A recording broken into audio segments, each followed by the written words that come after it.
Let's talk about synaptic plasticity. This ability is a very profound ability in every human's brain, and it is very strong in the early stages of our life, like when it's very strong and resilient, but stays until the end of our lives, even if we are 90 years old. So don't worry.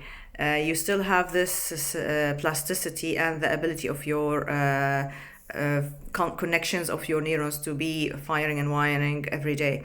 But let's talk about children in the early stages. The synaptic plasticity is very resilient and very strong, and this is why we urge parents to bring their children, if they have any neurodevelopment delay, to bring them to our center in Rising Brains Limited, because we have the most powerful program, which is BrainRx, that is that is one-to-one, face-to-face for your cognitive skill. So when we approach the brain holistically with all their abilities, and we are training all the brain abilities together constantly and intensively, this is where we will have the result of a brain that it is accelerating in development very quickly according to the brain plasticity, but it is going to be faster because the plasticity of their children is stronger, since they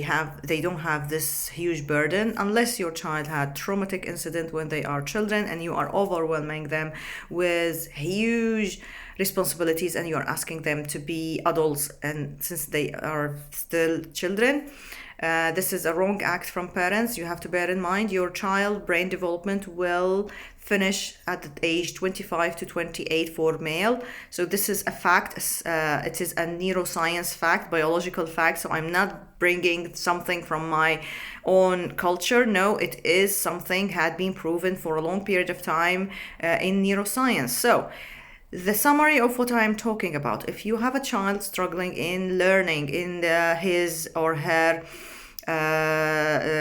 educational journeys, and they are really failing, so you need to get in touch with us. Let's assess their cognitive abilities and put them on track, and let's this brain accelerate and develop very quickly according to brain plasticity and the synaptic plasticity. So if you're a parent with a child who is struggling, don't wait until too late. Don't wait. Your child is going through an emotional trauma. Bring them, assess them. Let's start the journey of changing life.